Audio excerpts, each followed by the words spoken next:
موت کے وقت اس کو شربت پلایا جائے گا۔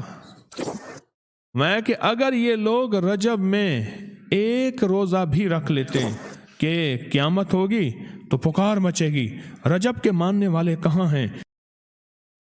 اور آقا نے فرمایا جنت میں ایک محل ہے، اس میں سوائے رجب میں روزہ رکھنے والے کے کوئی داخل نہیں ہوگا۔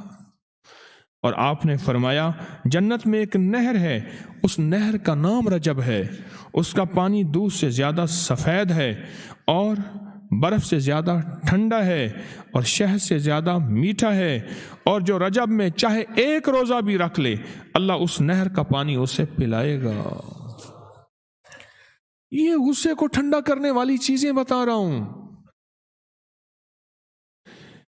ابو درداء رضی اللہ تعالیٰ عنہ نبی کریم صلی اللہ تعالیٰ علیہ وسلم کا ارشاد، جو رجب میں ایک روزہ رکھے اور اس نے اپنی تمام عمر روزے رکھے، چاہے تمام عمر روزے رکھے اور شب بیداری کرے، اللہ کی عبادت گزاری، اگر اس نے رجب میں ایک روزہ رکھ لیا آسمان سے ندا کی جاتی ہے، اے اللہ کے ولی، امت عظمیٰ کی خوشخبری سن، موت کے وقت اس کو شربت پلایا جائے گا، جنت کا شربت پلایا جائے گا، وہ سیراب مرے گا، قبر میں سیراب حاصل ہوگا اور اس سے سیراب نکلے گا، قبر کی پیاس سختی سے بچ جائے گا، موت کی پیاس اور سختی سے بچ جائے گا۔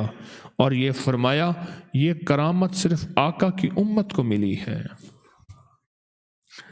حضرت صوبان فرماتے ہیں ایک دفعہ آقا چند قبروں پر سے گزرے، رو دیے۔ صوبان نے پوچھا تو آپ نے فرمایا میں نے اللہ سے دعا کی کہ ان کے عذاب میں تخفیف ہو جائے، اور صوبان اگر یہ لوگ رجب کا ایک روزہ بھی رکھ لیتے اور ایک رات عبادت کر لیتے ان پر کبھی عذاب نہ ہوتا۔ اور ایک رات سے مراد سے رات نہیں ہے، ساری رات یہ ابھی عبادت کر رہے ہیں، ہاں یہ نہیں ہے ساری رات، شام ڈھلتے ہی مغرب کے بعد رات ہو جاتی ہے رات کا کچھ حصہ، ابھی آج جیسے شب جمعہ میں ہے، رجب میں آج عبادت کر رہے ہیں، آپ کو خوش قسمتی ہو، مبارک ہو، عبادت کر رہے ہیں، ابھی مغرب پڑھی، ابھی ہم ذکر کریں گے، عبادت کریں گے، اللہ کا ذکر کریں گے، پھر عشاء پڑھیں گے، دعا مانگیں گے، یہی تو عبادت ہے۔ میں کہ اگر یہ لوگ رجب میں ایک روزہ بھی رکھ لیتے اور عبادت کر لیتے کسی رات کی، ایک رات کی، تو ان پر عذاب نہ ہوتا۔ میں نے عرض کیا یا رسول اللہ صلی اللہ علیہ وسلم، کیا صرف ایک روزہ اور ایک رات کی شب بیداری سے عذاب قبر نہ ہوگا؟ فرمایا ہاں، قسم ہے اس کی ذات کی جس کے قبضے میں میری جان ہے، کوئی مسلمان مرد ہو یا عورت ایسی نہیں رجب میں ایک روزہ بھی رکھ لے اور ایک رات کی شب بیداری کرے مگر اللہ اس کے لیے 1 سال کی عبادت لکھے گا جس میں اس نے روزہ رکھا اور شب بیداری۔ 1 سال وہ جس میں ساری رات جاگا اور سارا دن روزہ رکھا، اتنا ثواب ملے گا۔ اور آپ نے فرمایا کہ اللہ کی طرف سے ایک منادی ندا کرتا ہے، اے رجب میں روزہ رکھنے والو، اللہ کی پناہ میں جنت میں داخل ہو جاؤ۔ اور ہاں فرمایا کہ قیامت ہوگی تو پکار مچے گی، رجب کے ماننے والے کہاں ہیں؟ اس وقت حجاب کے اندر سے ایک نور نکلے گا جس کے پیچھے سے جبرائیل، میکائیل، اسرافیل ہوں گے، یہاں تک کہ رجب کے ماننے والے اس نور سے گزر کر پہنچ جائیں گے جو ان کے لیے تیار کیا ہوگا اور اللہ کو سجدہ کریں گے۔ اللہ پاک فرمائیں گے تم اپنا سر سجدے سے اٹھاؤ، یہ سب دنیا میں ادا ہو چکے ہیں، اب منازل عزت کی طرف چلو، اب منازل عزت کی طرف چلو، اب منازل عزت کی طرف چلو۔ اللہ اکبر۔ اور فرمایا مغفرت ہوتی ہے اور اللہ انبیاء کی توبہ قبول کرتا ہے۔ اس رجب کے ایک روزے اور ایک تھوڑی سی عبادت سے اللہ اولیاء کو دشمنوں سے چھڑاتا ہے، اور 3 چیزیں اللہ کے ذمہ ہیں، معافی، باقی عمر کی عصمت، اور تیسری یہ کہ بڑی پیشی، یعنی روز قیامت پیاس نہیں لگے گی، روز قیامت پیاس نہیں لگے گی۔ یہ چھوٹی چھوٹی راتیں، یہ چھوٹے چھوٹے دن، یہ چھوٹے چھوٹے لمحے آتے ہیں، اور آتے اس لیے ہیں کہ ہمیں کچھ دے جائیں۔ اگر اس کا غصہ ہے بھی ٹھنڈا ہو جائے، اگر اس کی ناراضگی ہے بھی ٹھنڈی ہو جائے۔ اللہ اکبر۔ فرمایا، آپ فرماتے ہیں جبریل نے مجھے خبر دی ہے جب رجب کی پہلی رات ہوتی ہے اللہ ایک فرشتے کو حکم فرماتے ہیں اور وہ پکار کر کہتا ہے سن لو توبہ کے مہینے کا چاند نکل آیا۔ کس مہینے کا؟ اللہ اکبر۔ جبریل آواز دیتا ہے سن لو توبہ کے مہینے کا چاند نکل آیا، آ جاؤ اپنے لیے توبہ، امت کے لیے توبہ، اپنی نسلوں کے لیے توبہ، اپنی پچھلی نسلوں کے لیے توبہ، اپنے لیے، اپنے لمحوں، اپنی راتوں کے لیے توبہ، اپنے دن کے لیے ندامت اور توبہ۔ سن لو لوگو، جبریل کیا کہتے ہیں اور پکارتے ہیں کہ توبہ کے مہینے کا چاند نکل آیا۔ بس اس کے لیے بشارت ہے جو اس رجب کے مہینے میں استغفار کرتا ہے، اس کے لیے بشارت ہے جو رجب کے مہینے میں استغفار کرتا ہے۔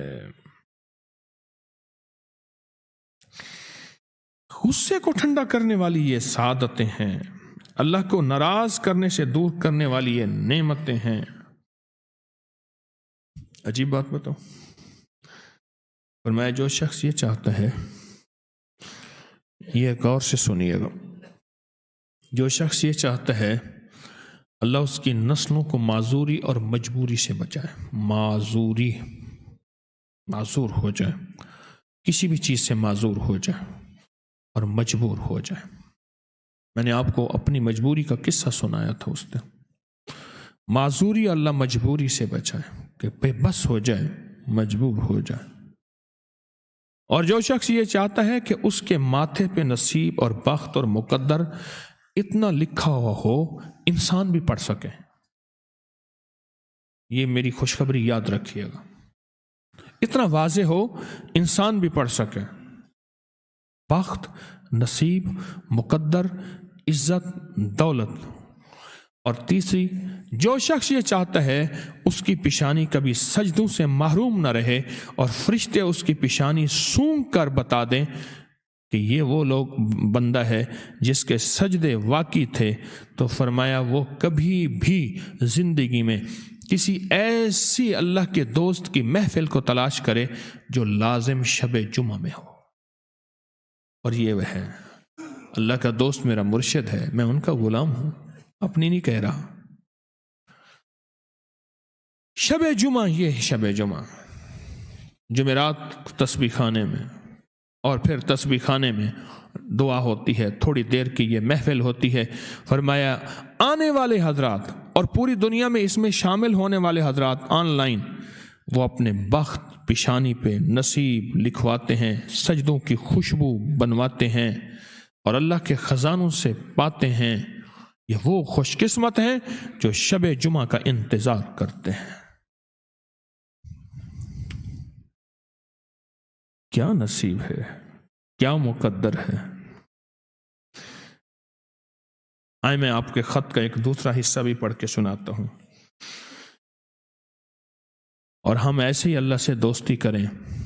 سنیں، ایک بار میں اور امی اپنی گندم کے کھیت خالی ہونے پر جو پیچھے بوٹی اور گھاس رہ جاتی اسے آگ لگا کے، کھیت تو خالی صاف کرنے کے لیے آگ لگائی، گندم کو نا کاٹ کے ایک چیزوں کو آگ لگا دیتے ہیں، یہی دانے صاف کر رہے۔ آگ گرمی کی وجہ سے اتنی جلدی پھیلنا شروع ہوئی کہ ہم دونوں ماں بیٹیاں گھبرا گئیں، آگ ان لوگوں تک نہ پہنچ جائے۔ ہم نے فوراً آگ کو واسطہ دینا شروع کر دیا، اے آگ تجھے حضرت ابراہیم کا واسطہ، جس طرح ان کو نمرود نے آگ میں ڈالا تھا اور ٹھنڈی ہو گئی تھی، اور بالکل اسی طرح ہم تجھے واسطہ دیتے ہیں اس اللہ کا جس کے ابراہیم پیغمبر ہیں، تو بھی ٹھنڈی ہو جا۔ ہمارا مقصد کسی کو نقصان پہنچانا نہیں، تو بھی اتنی ہی جلدی ٹھنڈی ہو جا۔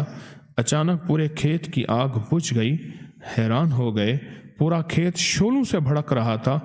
رحمت جوبن پہ آئی اور پریشانی ختم ہو گئی۔ لوگوں کو اپکری یوٹیوب چینل ہر وقت سبسکرائب کرائیں. آپ دوسروں کے لیے صدقہ جاریہ بنیں گے، اللہ پہلے آپ کی مصیبت ٹالے گا.